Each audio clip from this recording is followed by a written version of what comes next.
그를 너는 돕는 방패시요 내 영광의 칼이시로다. 내 대적이 내게 복종하리니 내가 그들의 높은 곳을 밟으리로다. 아멘. 신명기 33장 26절부터 29절까지 본문입니다. 너는 행복한 사람이로다. 너는 행복한 사람이로다 라는 말씀의 제목입니다. 29절에 나와 있습니다. 29절 말씀 보시면 이스라엘이여 너는 행복한 사람이로다. 여호와의 구원을 너같이 얻은 백성이 누구냐? 그는 너를 돕는 방패시요 내 영광의 칼이시로다. 내 대적이 내게 복종하리니 내가 그들의 높은 곳을 밟으리로다. 이렇게 증거하고 있습니다. 자, 행복한 사람이라는 말씀을 우리가 함께 붙잡고자 하는데요. 행복을 하기 위해서, 행복하기 위한 조건은 어떤 것들이 있을까요? 뭐가 있으면 우리는 행복할 수 있을까? 한국보건사회연구원에서 2019년에 조사한 결과가 있어서 한번 가져와 봤습니다. 자, 우리나라 사람들에게 있어서 행복의 조건은 건강, 돈, 직업, 여가생활 이런 것들이 있어야 된다라고 이제 포함을 했는데요. 이 중에서 눈여겨볼 것은 그 중에서 이제 상위권 2등에 해당하는 조건이 뭐냐면 화목한 가정 이게 있었습니다. 그래서 소득이 안정적인 집단에서는 가장 중요한 게 뭐냐? 행복한 가정에서 행복한 사람의 가장 1순위가 뭐냐라고 하면 화목한 가정이 1순위다. 소득이 좀 불안정한 곳에서는 돈이나 어떤 물질일 줄 알았더니 그게 아니고 여가생활 또는 건강 이것들이 이제 높은 순위로 나타났습니다. 우리가 생각할 때는 돈이 있어야 행복한 것 같은데 대부분의 사람들은 돈은 아니다. 직업도 아니다. 가정 또는 건강이다. 이런 이야기를 하는 것들을 보게 됐습니다. 우리 믿음의 사람들에게 있어서 행복의 조건 어떤 것이 있을까? 오늘 본문이 아마 우리에게 좋은 기준이 될 수 있겠다라는 생각을 합니다. 오늘 성경에서 행복한 사람은 여기 보면 여호와의 구원을 너같이 얻은 백성. 자, 하나님의 구원을 얻은 백성이 행복한 사람의 조건이 된다. 자, 그렇기 때문에 행복한 사람이다. 이렇게 이야기하는 거죠. 여호와의 구원을 얻는 백성. 저와 여러분들이 이 여호와의 구원을 얻는 백성이 되는 줄 믿습니다. 자, 여호와의 구원. 자, 여호와의 구원이라고 하는 말은 여호와께서 어떤 또 다른 일을 한다 이런 개념으로 이해하시기보다 여호와라는 구원으로 받는 게 좋습니다. 하나님이 곧 구원이시라는 거예요. 그래서 자기성을 소개할 때도 나는 너희를 애굽 땅에서 인도하여 낸 여호와라 이렇게 얘기한단 말이죠. 근데 그 내용의 속성이 뭐냐면 구원하셨다는 거예요. 여호와라는 이름 자체가 구원의 의미를 이미 가지고 있습니다. 그래서 이것을 우리 가운데 이해하기 위해서 아들을 보내시고 그의 이름도 구원이라는 뜻을 가지고 있죠. 예수가 바로 구원이라는 뜻입니다. 자, 다시 말해서 하나님을 얻는 것이 구원이라는 거예요. 문제가 해결되는 게 아니고 하나님을 알게 되느냐, 내 안에 하나님이 있느냐, 내가 하나님을 가진 사람이 되었느냐, 이게 바로 구원의 증거요 내용이 된다라는 것이죠. 예를 들어서 사랑하는 사람, 우리가 화목한 가정이라고 이제 소득 순위에 나왔으니까 이걸 우리 가운데 하면 화목한 가정이기 때문에 사랑하는 사람을 보고 그와 함께 있고 그와 교제하고 함께 먹고 함께 눕고 하는 것, 이게 바로 가장 화목한 가정의 특징이지 않겠습니까? 그런데 이 사랑하는 사람을 못 보면 시름시름 알아요. 사람의 기운이 없고 소위 말해 낙이 없고, 부모가 자식의 얼굴을 보지 못하면 낙이 없어요. 즐거움이 없어요. 노심초사 언제 오나, 언제 얼굴 보여주나, 잘 지내고 있는가, 안전하게 돌아오는가 늘 기다리고 거기에 마음을 다 뺏기게 된다는 거죠. 근데 아이가 다녀왔습니다 라고 하면서 돌아오면 그렇게 기쁘고 방실방실 뛰고 뭐 먹을래? 우리 어디 갈까? 자, 무슨 일이 있었니? 하면서 막 생기가 돌아요.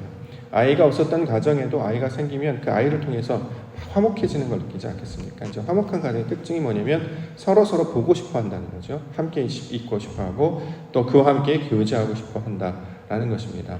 자, 이걸 이제 그대로 적용해 보면 하나님과 우리와의 관계에 있어서 적용해 보면 하나님도 우리를 보고 싶어 하시잖아요.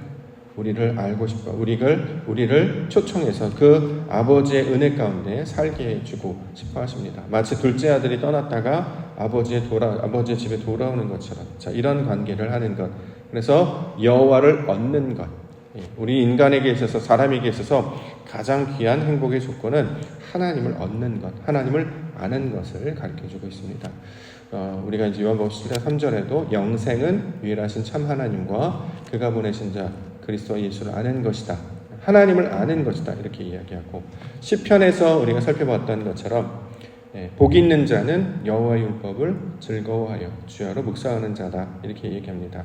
왜 여호와의 율법을 묵상하는 것이 즐겁냐면 거기에 하나님이 우리를 어떻게 부르셨고 우리를 도우셨고 우리와 함께 하시며 우리를 사랑하신지를 쭉 설명을 하고 있기 때문에 그렇습니다. 마치 편지를 읽는 것과 똑같죠. 어린 시절 우리가 자라왔던 모든 순간들을 사진에 담아놓는 부모의 그 앨범을 다시 보는 것처럼 그거를 성경을 통해서 쭉 살펴보게 되면 하나님께서 우리를 사랑하고 계심을, 우리와 함께하고 계심을 우리 가운데 가르쳐주고 있습니다. 그래서 그 복 있는 자가 될 때, 바로 하나님을 소유한 백성이 될 때, 그것이 바로 행복한 사람들의 조건이 될 것입니다.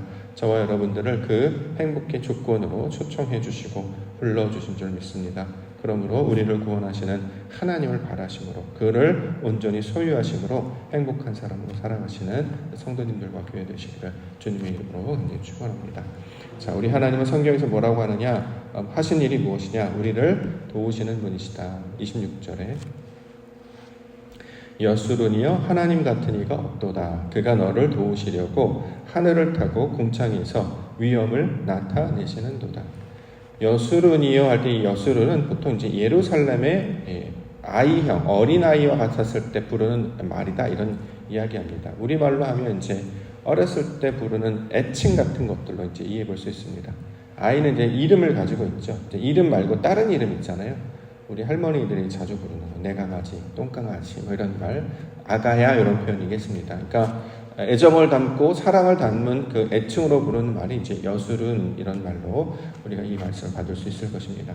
하나님 같은 이가 없도다. 왜냐하면 그가 우리를 도우시는 분이시기 때문이다. 자, 창세기 1장에 보면 하나님께서 창조 사역을 감당하는 사역을 쭉 기록을 하고 있습니다. 근데 2장으로 넘어가면 모든 것이 보시기에 다 좋았는데 하나 좋지 못한 것이 있었다라고 이야기하죠. 그게 뭐냐면 홀로 지내는 것이 좋지 못하여. 그래서 뭘 하셨냐면 돕는 자를 만드셨다. 돕는 배필을 지으셨다. 이렇게 얘기합니다. 여기서 말하는 돕는 배필은 말씀이었어요. 여자를 가리키는 말이라기보다는 말씀입니다. 사람이 혼자 살아가지 않고 우리에게 하나님께서 말씀을 주셨습니다. 근데 그 말씀을 우리가 알게 되면 어떤 거에 유익하느냐? 하나님을 아는 것에 도움을 얻는다는 거죠. 성경의 목적은 하나님이 어떤 분이신지를 알려주고 우리가 그 하나님을 알게 하시는 거예요. 그래서 성경을 알아서 이 세상의 문제를 해결하는 게 아니고, 우리는 하나님을 만나면 내 문제를 풀어내기 위해서 어떤 영웅을 필요한 것처럼 그렇게 이제 접근하는 것이 이제 기복신앙이고 세상의 종교라면, 우리 기독교는 하나님을 아는 것이 궁극적인 목적이기 때문에 성경도 우리가 이렇게 받아야 된단 말이죠. 우리를 하나님의 사람으로 부르시고 만드셨어요. 그리고 온전하게 하기 위해서 무엇과 결합하게 하시느냐? 말씀과 결합하게 하신단 말이죠. 그래서 이것은 이제 신약에서는 말씀이 그리스도에 해당하는 것이고 우리가 여자, 교회에 해당하는 것이죠. 그래서 둘이 연합하여 한 몸을 이룰 때, 자, 이것을 에베소서에는 그리스도와 교회에 관해서 이야기하는 것이다. 그래서 홀로 지내는 것이 좋지 못하여 돕는 역할을 하는 것을 주었는데 그게 말씀이었다. 이렇게 이야기합니다. 하나님은 우리를 어떻게 도우시느냐? 말씀을 통해서 그를 알게 해주신다라는 것이죠. 그러므로 하나님은 우리로 그분을 찾아 구하면 만날 수 있도록 인도해 주셨습니다. 누가복음 11장 9절부터 구하라 그리하면 너희에게 주실 것이요 찾으라 그리하면 찾아낼 것이요 문을 두드리라 그리하면 너희에게 열릴 것이니 구하는 이마다 받을 것이요 찾는 이는 찾아낼 것이요 두드리는 이에게는 열릴 것이니라. 그래서 맨 마지막에 이 문장을 쭉 따라가면 그래서 뭘 얻게 되느냐? 아버지가 자식에게 좋은 것 주는 것처럼 하물며 하늘에 계신 아버지가 너에게 좋은 것 곧 성령을 주시지 않겠느냐, 이렇게 표현을 하고 있습니다. 결국 우리가 구하는 것은 성령, 하나님의 영인데 그것을 구하는 이가 받을 것이고 찾는 이가 찾아낼 것이고 두드리에게는 열릴 것입니다. 이걸 이제 요한서신에서는 문 밖에 서서 기다리노니 이렇게 표현을 하죠. 그러니까 우리가 마음의 문을 열기만 하면 하나님께서 들어오셔서 우리와 함께 거하신다, 이렇게 이야기하고 있습니다. 하나님을 어떻게 알아가느냐? 세상을 통해서도 어느 정도 인식을 할 수 있다라고 이야기합니다. 그래서 이걸 일반 계시라고 하죠. 예를 들어서 우주나 또 자연 만물이나 삶의 어떤 이런 것들을 보면 무언가 하나님이 계시는 것 같다. 높은 하늘, 산, 바다, 강, 자연 책에 보면 어떤 커다란 힘이 역사하고 있는 걸 우리가 이제 어렴풋하게 깨닫는단 말이죠. 하나님은 계셔요. 근데 정확히 그분이 어떤 분이신지, 무슨 일을 하시는지, 그게 나와 무슨 상관이 있는지는 잘 모른단 말이죠. 그래서 좀 더 특별하게 하나님을 알려주시기 위해서 특별 계시라는 것을 주셨는데, 이걸 우리는 말씀이라고 이야기합니다.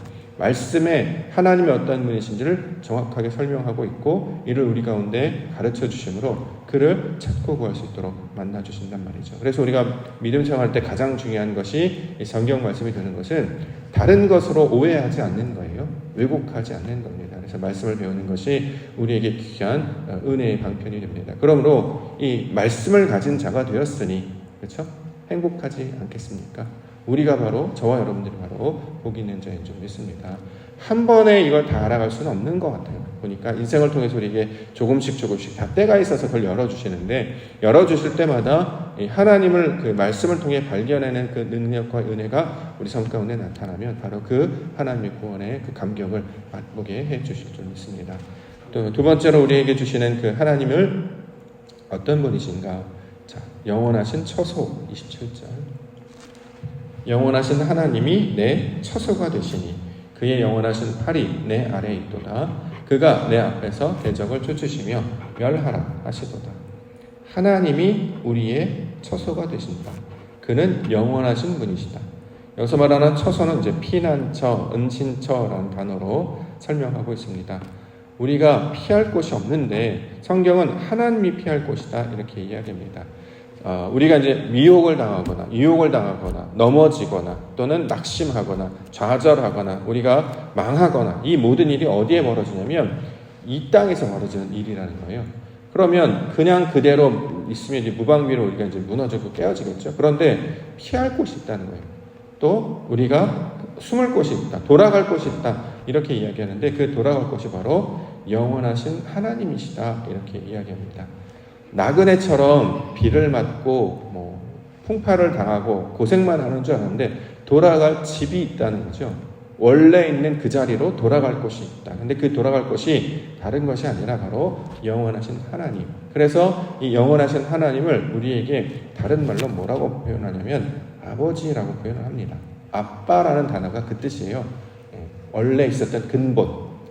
헬라어로는 이제 아르케에 해당하는 게 아닐까.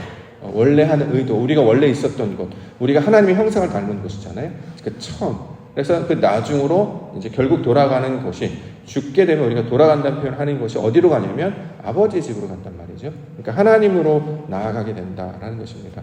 그러므로 우리 시작과 끝이 하나님께 있음을 아는 사람들은 중간중간에 길을 잃을 수는 있는 것 같아요. 그러니까 너무 똑똑하지 않고 늘 실수가 많고 연약하기 때문에 마치 길을 찾다가 잃어버린 양처럼 우리가 이렇게 헤맬 때가 있단 말이죠. 그래도 그것이 어려움이 아니게 된 것은 우리를 찾아오시는 분이 있단 말이에요. 참 이게 참 큰 은혜입니다. 내 스스로 찾을 수 있으면 얼마나 좋을까요? 근데 우리 스스로는 능력이 없어서 길 잃는 양처럼 길을 찾을 수 없습니다. 근데 목자께서 우리의 음성을 들으시고 찾아오신단 말이죠. 이게 복이죠. 내가 길을 잃어요. 그런데 누가 찾아와서 예를 들어서 이제 어렸을 때도 길을 잃는데 길을 잃을 때나 위험을 당할 때 나타나시는 분이 있잖아요. 엄마.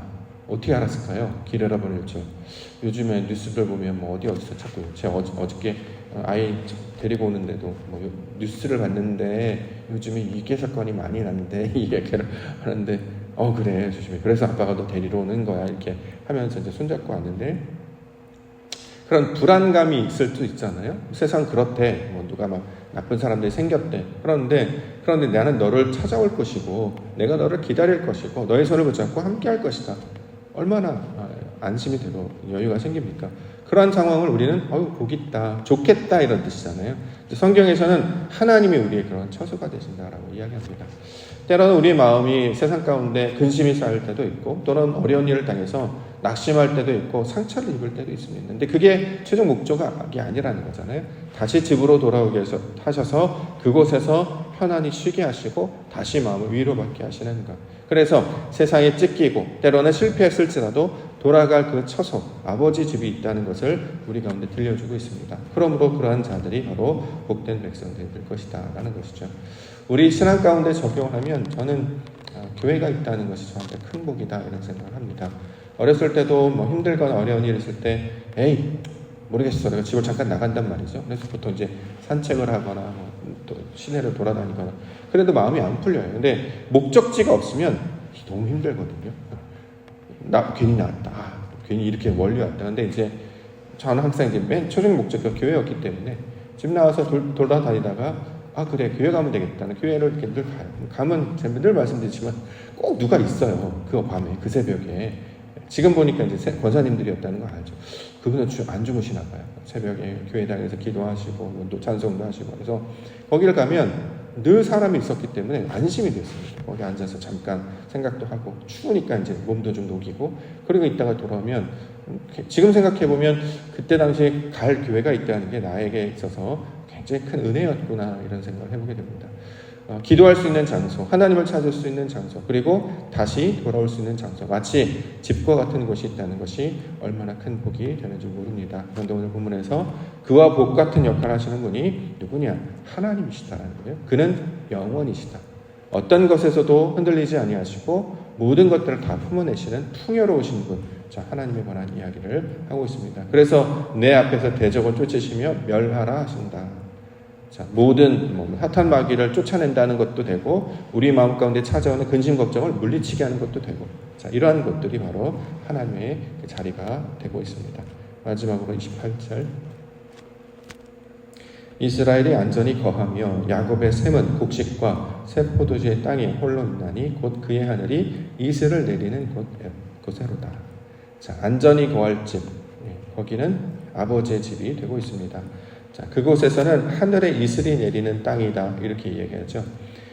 하나님께서 창세기 1장에 보면 태초에 천지를 창조하신다. 하나님께서 그 하늘이 땅이 되게 하신다 이런 표현이었잖아요. 하나님이 우리가 되게 하신단 말이에요. 우리가 하나님 닮은 백성이 되게 하신단 말이죠. 근데 어떤 방식으로 하냐면 이슬을 내린다. 그래서 메마르지 아니하고 황폐하지 아니하고 그 아침이 밝으면 동이 트는 은혜도 있지만 동이 트면 보이는 것이 풀에 맺힌 이슬들, 특히 우리 교회 이렇게 나가실 때 보면 풀 같은데 이렇게 이슬 맺히는 걸 보게 되거든요. 참 물을 주지 않았는데 어떻게 제가 살까 보면 참 신기해요. 아침마다 그 습기가 맺혀지는 걸 보면. 그래서 우리 마음 가운데도 하나님을 알 만한 그 지식을 우리가 다시 샘솟게 하셔서 다시 하나님을 찾게 하시는 것, 메마르지 않게 하는 것, 하나님을 찾게 하는 것, 이것이 바로 하나님의 사역이고 우리가 복받은 자들에게 주시는 은혜의 증거다라는 생각을 하게 됩니다.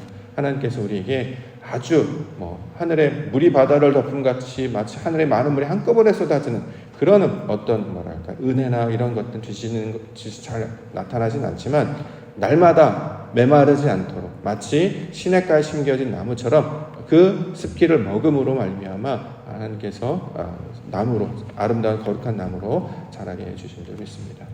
마당에 보면 나무들이 있는데 대추가 또 열렸어요. 어저께 대추 그 중에서 이렇게 색깔 변한 거 하나 따서 먹었는데 왜 달죠? 너무 신기해요. 왜 달죠? 너무 달아요. 좀 신기합니다.